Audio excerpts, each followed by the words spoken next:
नमस्कार साथियों, DK virtual campus में आप सभी का स्वागत है।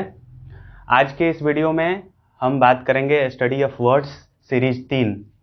इससे पहले हम लोग बात किए हैं मॉर्फोलॉजी क्या होता है, वर्ड्स के स्ट्रक्चर की स्टडी क्या कही जाती है, मॉर्फ क्या होता है, मॉर्फीम क्या होता है, जीरो मॉर्फीम क्या होता है, यानी वर्ड्स के जो छोटे छोटे सिगमेंट्स होते हैं जिससे वर्ड्स बनते हैं उसके बारे में स्टडी किया है। आज इस वीडियो में हम कुछ ऐसे वर्ड्स, कुछ ऐसे टर्म्स की बात करेंगे जो मॉर्फोलॉजी में, स्टडी ऑफ वर्ड्स में जिसको पढ़ा जाता है।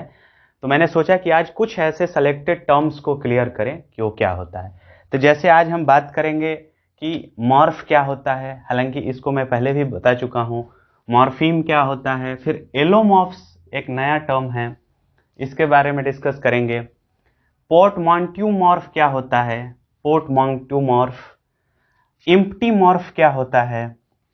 उसके बाद जो बेसिक यूनिट्स होते हैं वर्ड्स के, ये सबसे इंपॉर्टेंट 3 चीज इस वीडियो का होगा। रूट, स्टीम और बेस क्या होता है। ये इन सब टर्मिनोलॉजी को जानने के बाद आप वर्ड्स को छोटे छोटे सेगमेंट्स को आप समझ जाएंगे, जिससे वर्ड्स के स्ट्रक्चर को याद करने में आपको सहूलियत होगी। तो आइए एक एक करके बात करते हैं। सबसे पहले हम मॉर्फ के बारे में बात करते हैं कि मॉर्फ क्या होता है। तो आपको याद होगा, मैं पहले भी बताया था, ये जो मॉर्फ है, मॉर्फ देखिए, ये किसी अटरेंस की सबसे छोटे सिगमेंट्स, यानी the smallest segment of an utterance. तो किसी स्मॉलेस्ट सिगमेंट्स जो होता है, कोई भी स्मॉलेस्ट सिगमेंट जो किसी अटरेंस, यानी कुछ भी हम बोलते हैं, प्रोड्यूस करते हैं एक वर्ड, उसका जो सबसे छोटी इकाई होती है उसको हम मॉर्फ कहते हैं। एग्जाम्पल, जैसे हम कहें नेशनल।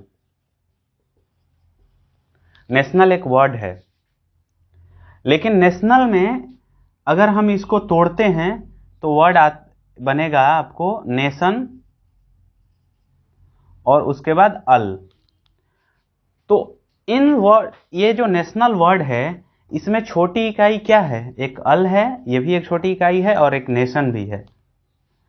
तो इस तरह से हम देखें कि इस नेशनल वर्ड में 2 मॉर्फ्स है, यानी कि हम ये देख रहे हैं कि मॉर्फ के पास फोनोलॉजिकल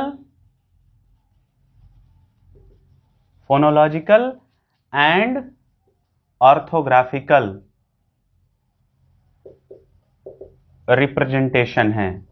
फोनोलॉजिकल एंड ऑर्थोग्राफिकल रिप्रेजेंटेशन जिस सेगमेंट के पास होगा, जिस अटरेंस के पास होगा, वह मॉर्फ कहा जाएगा। और ठीक जब इसमें मीनिंग आ जाए, कोई कंटेंट आ जाए, चाहे वो मीनिंग कंसेप्ट हो, यानी कि कोई फिजिकल हो, या एक्शन हो, मेंटल हो, या फंक्शनल हो, किसी भी तरह का कंटेंट अगर ये कोई मॉर्फ कैरी कर रहा है तो वह मॉर्फीम हो जाता है। तो मॉर्फीम को यहीं पर समझिए कि मॉर्फ के पास अगर कोई कंटेंट आ गया, कोई रियलाइजेशन कराने की कैपेसिटी आ गई, तो वो मॉर्फीम हो जाता है। लेकिन मॉर्फ में जरूरी क्या होना चाहिए कि फोनोलॉजिकल एंड ऑर्थोग्राफिकल रिप्रेजेंटेशन उसका होना चाहिए, तभी वो मॉर्फ कहा जाएगा, अन्यथा वो मॉर्फ नहीं होगा।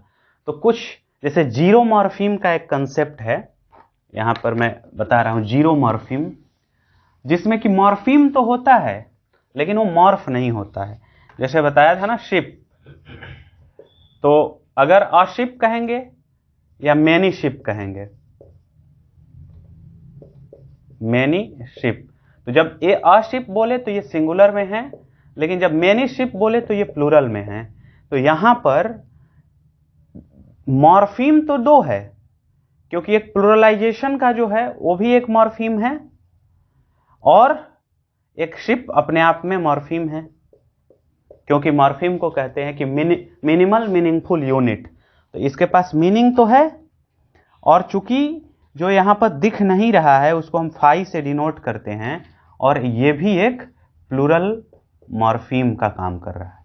तो देखिए, ये मॉर्फीम है लेकिन ये मॉर्फ नहीं है। क्यों मॉर्फ नहीं है?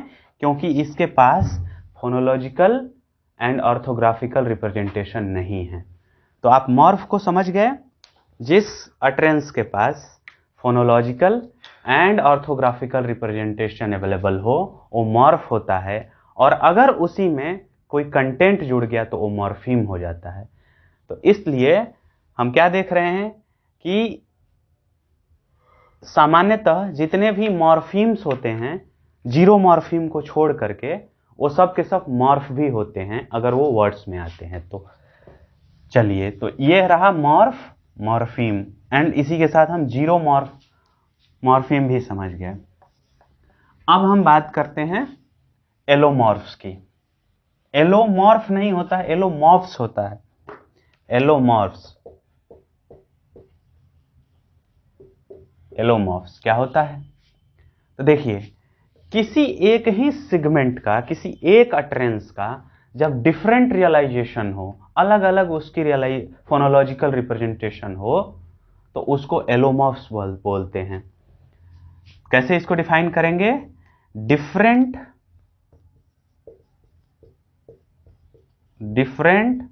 Phonological realization, different phonological realization of a morpheme। एक ही मॉर्फीम को जब अलग अलग जगहों पर अलग अलग तरीके से प्रोनाउंस करते हैं, जब उसका फोनोलॉजिकल रियलाइजेशन अलग होता है, रिप्रेजेंटेशन अलग होता है, तो उसको एलोमॉर्फ्स कहा जाता है।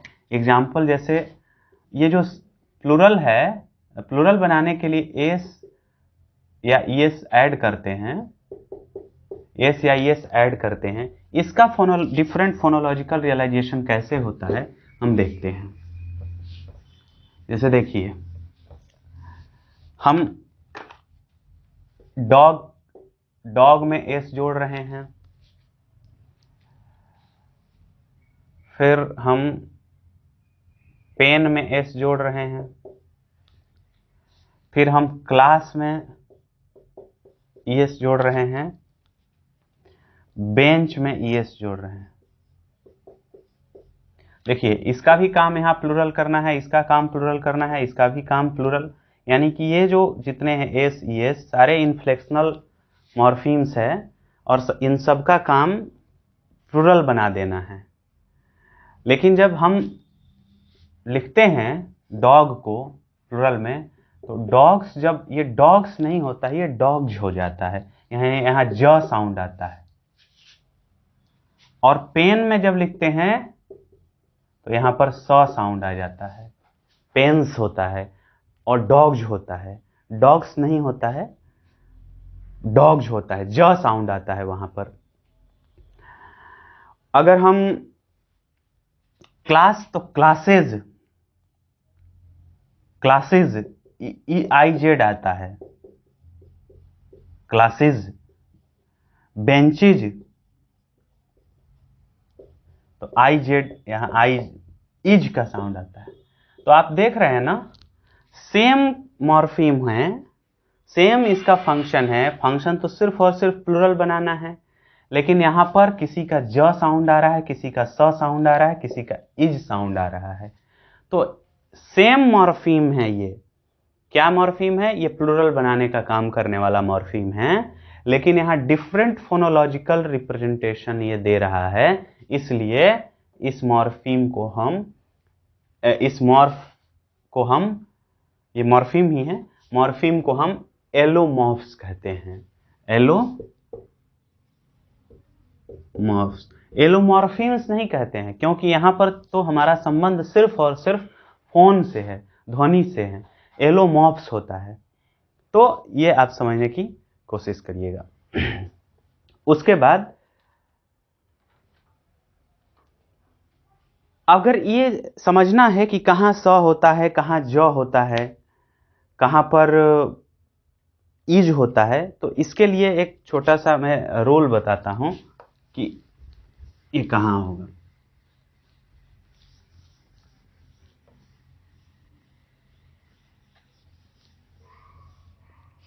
देखिए, अगर वॉइस्ड हो, वॉइस्ड साउंड हो और उसमें अगर हम एस लगाते हैं वॉइस्ड में, तो वो हमारा ज बनता है। अगर वॉइसलेस में अगर स लगाते हैं तो वो स बनता है। लेकिन अगर स, श, यानी जो एस से एस एच से भी समाप्त हो, च सी एच से फिनिश हो, और ज, इसमें अगर हम एस ऐड करते हैं तो ईज साउंड आता है। ये इसका रूल है। वॉइस्ड के साथ अगर प्लूरल लगाते हैं तो ज आता है, वॉइसलेस के साथ अगर करते हैं तो स आता है, और स, ये स, श, च, ज के साथ अगर हम ऐड करते हैं तो वो ईज आता है। तो ये इसका रूल है।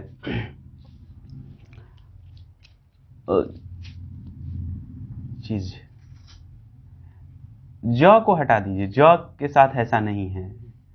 श, श, च, इन तीनों के साथ अगर हम प्लूरल लगाते हैं, ईएस लगाते हैं, तो उसकी जो ध्वनि आती है वो ईज की आती है, वॉइसलेस के साथ स की आती है, और वॉइस्ड के साथ ज की आती है। तो ये इतना तक। एक मिनट के लिए रोकिए, तो उसको रोकिए ना।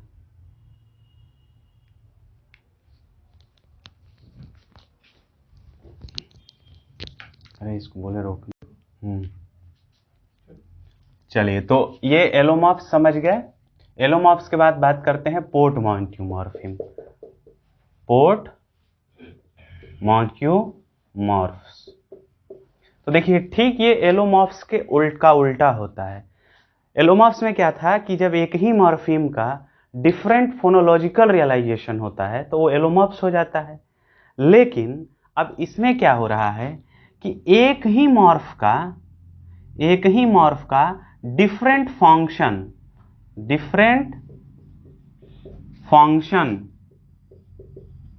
ऑफ अ मॉर्फीम कर देते हैं।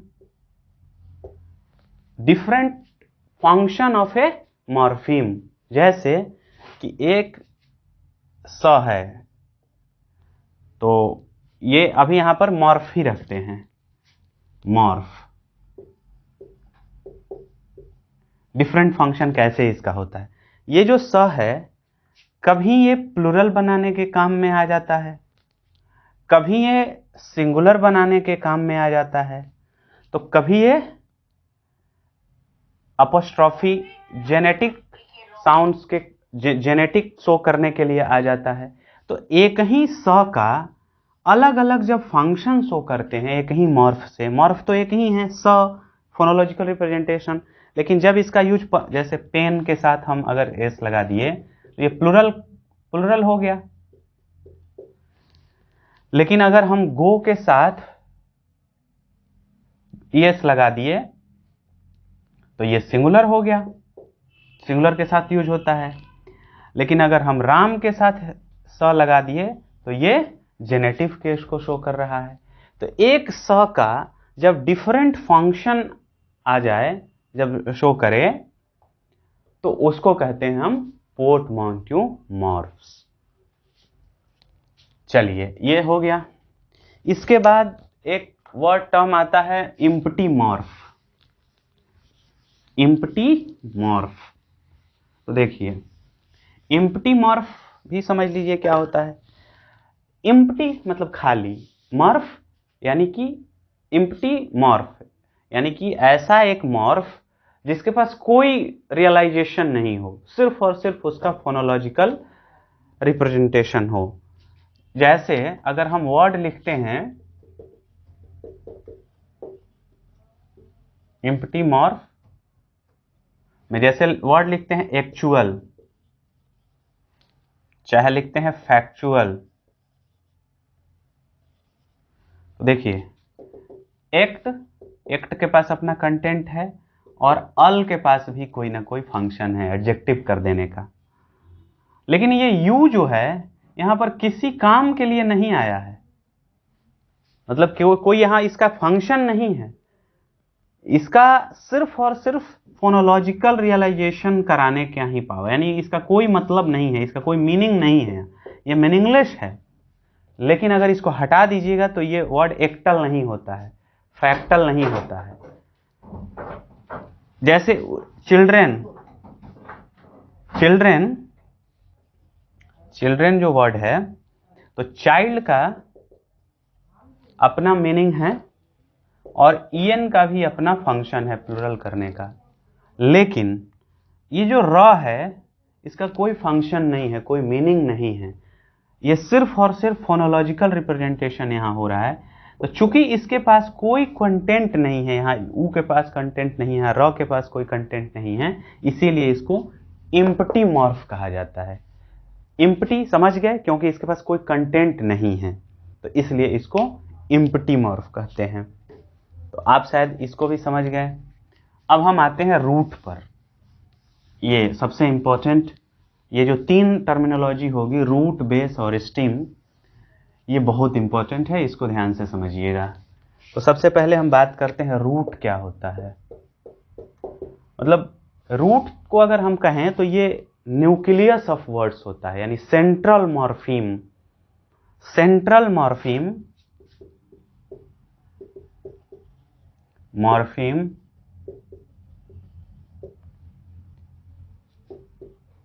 having main content या head function like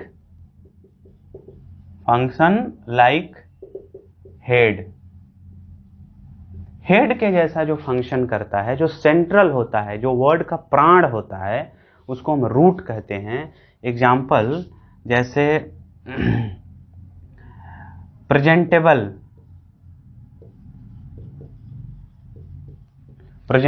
में अगर इसको देखते हैं तो एक प्रेजेंट है और एक एबल है, तो इसके पास कैपेसिटी है कि एडजेक्टिव कर दिया, एडजेक्टाइवल ये सफिक्स है, लेकिन ये इसका रूट है ये। तो आप समझिए कि root is the central morpheme of the word having content and that can't be separated. If we separate the root, only vowel and consonant sounds we will get. तो रूट ऐसा शब्द का हिस्सा है जिसके पास रियल कंटेंट होता है। Presentable में प्रेजेंट के पास एक्चुअल कंटेंट है कि एबल के पास एक्चुअल कंटेंट है, ये दिख रहा है, प्रेजेंट के पास है। एबल के पास उसको इस वर्ड को एडजेक्टिव कर देने की कैपेसिटी है। तो यहां पर प्रेजेंट जो है ये रूट है।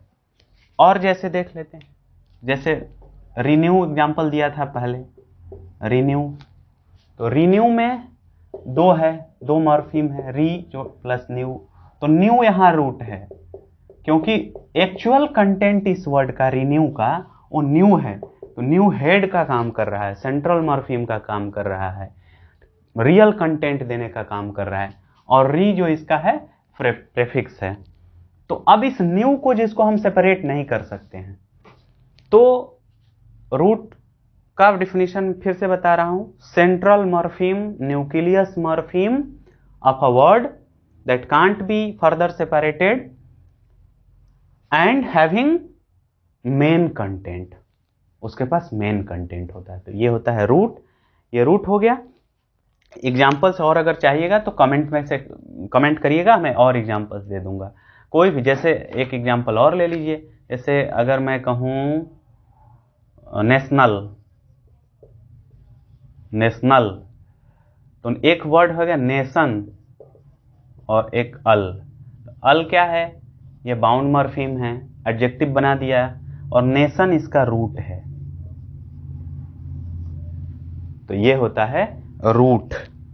जब आप रूट समझ गए तो आप बेस और स्टीम को भी समझ जाइएगा, बस ध्यान देने की जरूरत है। अब बात करते हैं कि बेस, रूट के बाद हाँ बेस क्या होता है। देखिए बेस होता है ना किसी चीज के लिए, क्या बेस है। तो जब भी हम अफिक्सेशन करते हैं यानी कि कुछ जोड़ते हैं किसी रूट में, तो एक बेस होना चाहिए। जैसे अगर हमने नेशनलाइज कहा या नेशनल कहा, तो देखिए नेशनल के लिए, नेशनल होने के लिए बेस क्या था, तो नेशन था। नेशन था तभी तो अल इसमें ऐड कर दिए। और नेशनलाइज के लिए बेस क्या हो जाएगा, नेशनल हो जाएगा। यानी वर्ड एक फुल्ली इन्फ्लेक्टेड वर्ड, एक पूरा एक वर्ड जो है जिस पर वो आधारित है। जैसे कि नेशनलाइज एक वर्ड है, तो नेशनलाइज तो तभी हो सकता है ना जब नेशनल आए। आप नेशन के बाद नेशन सिर्फ करके आईजेडी नहीं जोड़ सकते हैं। नेशनलाइज के लिए नेशन बेस नहीं होगा, नेशनल बेस होगा। तो ऐसा वर्ड का वो हिस्सा जिससे अफिक्सेशन प्रभावित होता है, यानी जिससे अफिक्सेशन जिस पर टिका हुआ होता है, वो होता है बेस। तो base is that part of word carrying affixation, जो अफिक्सेशन को कैरी करता है, यानी कि जो अफिक्सेशन को आधार देता है, जो बेस देता हो, उसको बेस कहते हैं। यानी हम देख रहे हैं कि जनरली जितने भी रूट है, जो भी रूट है, अगर उसमें कुछ ऐड हो रहा है तो ये बेस भी है। तो जो रूट है वो बेस भी होता है।